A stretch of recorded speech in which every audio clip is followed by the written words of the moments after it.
right. Good evening, guys. There you go. All right. People, wake up and listen.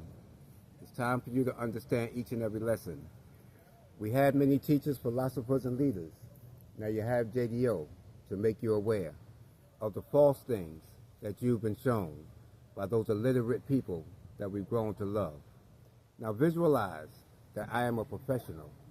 Illiterate people always try to criticize because they don't want the truth to be known about our history and not their own. Now I don't want to lecture, but it must be told that we're schooling with knowledge that's from above. So take off your coats, take a seat for a while, sit back, relax, take notes with a smile. You might learn something that's worth your while. Now this is an introductory to wisdom. God the Creator is down with us. We teach an Assalamu Alaikum, peace be to all. Treat each and every brother with all your love. But if you disrespect us, we'll disrespect you. Want to fight us? We'll want to fight you. But want to love us? And we'll want to love you. So let's just have peace, peace, peace, peace, peace. Okay, the name of the program we got here is Honesty, Open-Mindedness, and Willingness. And I came down and I said, I'm going to honestly, open-mindedly, and willingly lie to you. But the good part about it is at the age of 3, I used to live in this thing called the Speakeasy. Okay, it was out in New Jersey. It's a place where you sell after-hour liquor. And all day long, women and men is in there doing whatever they want to do. And one of my sisters stole some guy's wine out of the freezer. I'm about 3 years old, and that's how I got this on my lip. He starts throwing chairs and hits me in my mouth. He starts throwing knives, and knives are stuck in front of me. You know, so from that young age, I really didn't trust people. You know, my sisters handled it though. They did what they had to do, so he never came back there again. Jumping from there to the age of 6, I was told not to go out the yard, and I climbed over the barbed wire fence and ended up on the railroad track. And I ended up stepping on the railroad tie and didn't want to tell my mother. So about, I guess it was a week later, I couldn't walk. And when I got to the hospital, you know, this was like 1969. You know, some of y'all wasn't born. There was a lot of prejudice and racism going on back then. And the doctors didn't want to work on me. They just wanted to cut my leg off. They took us from my mother after they locked her up, you know, because she wouldn't, every time they would put a cast on my leg, she'd make them cut it off because she thought that they had cut my leg off, you know, and did what they wanted to do without her permission. So they ended up locking her up, you know, she got electric shock treatments and all that stuff. And I ended up going into foster care. But, you know, I could say that I had the best of both worlds. I had good stepmothers, good foster mothers, and good real mothers. So from that age, I started liking fires because my foster father, he was a minister, and he would take us to church every Sunday. So I learned about the story of Moses with the burning bush, and that's where I thought God was. And that's how I thought I could get to God and God would help me. I started setting fires. So I didn't set fires like houses and stuff. I would set fires to bushes because the burning bush and, you know. And then it got to the point where the kids in the neighborhood, because of my leg, would tease me. So I had to become crazy. And my foster father, he made wine and all that stuff. So you know, fast forward to, I say about 14, I got kicked out of all of the foster care system, and I ended up on my own, going to live with some of my sisters and on the street. I started drinking at the age of, well, back up, at the age of 3, I was drinking, you know, because they would give you beers and stuff at the speakeasy. At the age of 6, being that I was hurt, they gave you whiskey as a medicine. It's called hot toddy back then. And if you had a cold, they would rub your chest with mentholated rub.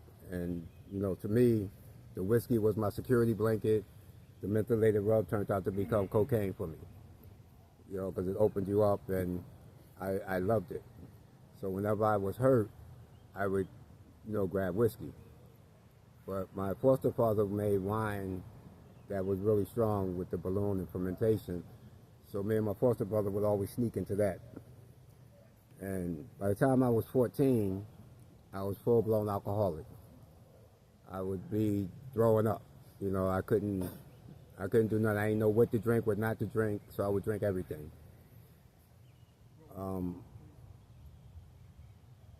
I didn't know I was an alcoholic. I just thought I couldn't handle my liquor at the time, you know. And then we moved from, I ended up getting back with my grandmother. And we ended up moving to New York City. And she drank vodka, you know, snuff and all that stuff. So I would always sneak, like when she was looking out the window, I'd sneak and get her vodka and I'd drink that. And, you know, that, from there I just kept drinking. So by the time I turned around 17, a friend asked me, well, he wasn't a friend. The crew asked me to smoke weed, or else I couldn't hang out. And I'm not going to smoke it because you don't tell me what to do. I do it if I want to do it. And a guy named Bullet, he was like, nah, he ain't got to do it, you know. So I was 16 then. But when I turned 17, being Bullet took up for me, I said, I'm going to smoke with you on my 17th birthday. So I ended up smoking weed then. I don't know, let's see. We got, I went to 5 elementary schools in different states, 3 junior high schools in different states, and about 6 high schools in different states. But I did graduate, you know, only because I even went to GED. And I went back to high school because I didn't like it. I was always thrown out of school because of fighting. And, let's see, 17, it got really wild because I don't know if y'all know, like Harlem, New York, people just hung out on the roofs. I mean, they didn't respect cops. They didn't do any of that type stuff. So I ended up getting into a crew. Well, I didn't get in the crew, but one of the guys went to school with me, and his brother was selling some stuff, and he wanted me to be on the block with him. I ended up starting to do cocaine at around 18, no, I started doing speed around 18, 19. And I really liked it. And he wanted me to get on the block with him, because back then it was 2 men to a key. I turned them down because I knew how I liked drugs, because I liked speed, you know. I didn't even know what a kilo or coke was. But he ended up getting murdered because he messed up the package. So who would have been there with him, you know? But I'm glad that God, you know, showed me the way not to do that. So I ended up back in New Jersey, and my real mother would pay my rent so I could stay in school. There I started really doing speed, weed, selling marijuana, and then I got into cocaine. I didn't get addicted to cocaine until I was about 21 though, because it was just like a fun drug. Back then the drugs was really, they were, you could have like a 20 or 50 for like 4 days. It wasn't like today where it just comes and goes. And that went on for a while. You know, I'm not going to get into the crime stories. Yes, I went to prison, lost all my civil rights. Actually, since I've been here, I got my civil rights back. I'm waiting to go before the clemency board to get my gun rights back. But I'm not going into all of that type of stuff. Because if you look at me, you see you, so everything that you did, I probably done. So the drugs, the alcohol, and everything else, you know, that was my experience. Within my strength, I always liked production. So I worked for a company called Big Dog Films. And I was trying to stay clean, but in the film and music industry, you can't, you know.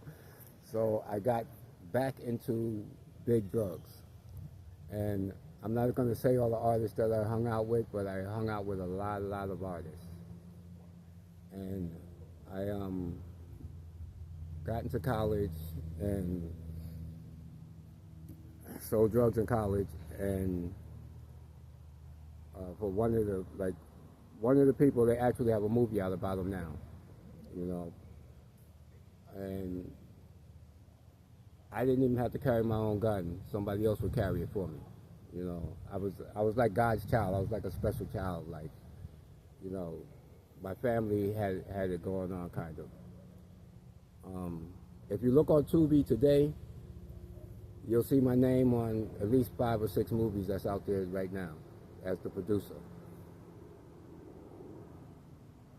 I couldn't stay clean. My thing was hurting people to make them feel less than me. So who do we hurt? Women, you know, and that was my thing. I used to say, get on your knees and let me pray for you. Let me get you wet all over, like the ministers would say, you know. Now, before I came in here, I got so bad, I would have you bring your girlfriend over to the house, and I would have you tell your girlfriend to have sex with me. You know, stupid, but that's how bad it got at that point, where it just wasn't fun getting the girl. I had to do something that was different from everybody else. I moved from that town I was in, and I went to a town in New York. And that place was like the devil, you know. And I mean, I wouldn't even let the girls touch me. As soon as you go up to them, they would be on their knees already, you know, and it was like, nah, you know what I'm saying?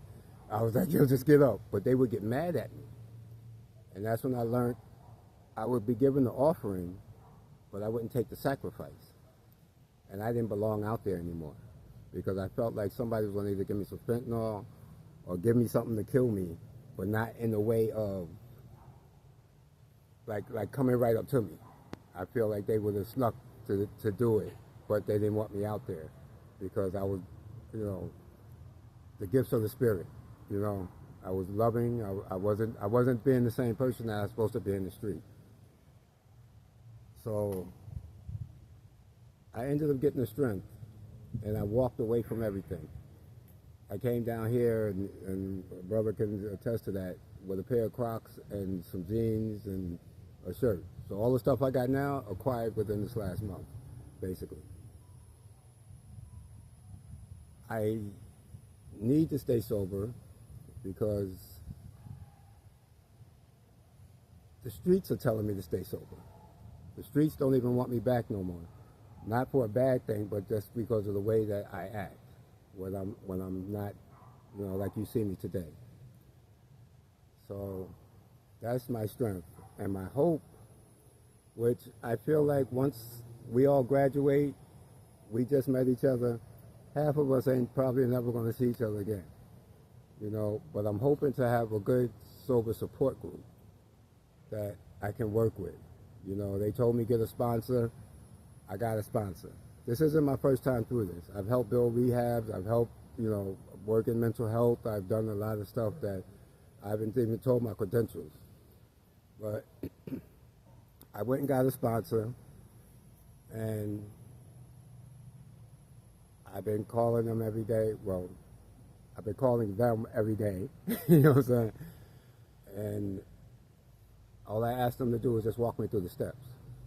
So this time around, I would like to be able to do the program like it's a school, and like I'm taking classes and working that way, because that's the way that I will understand it. Um,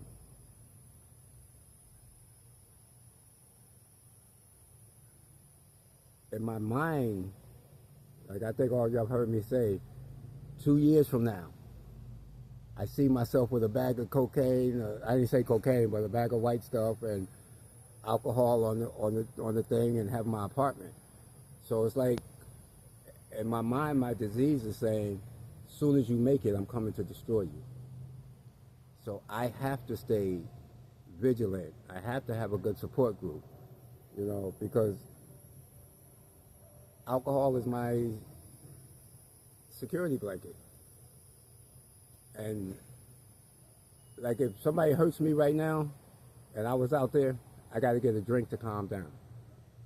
Here I talk to a therapist. So prayerfully, I'll learn to talk to a support group. I'll be able to call somebody. I've never called nobody like this. Like, me and my sponsor, we text every day. That was their order for me, to text me every day. So I just been texting every day. And then, they're trying to get to meet up with me.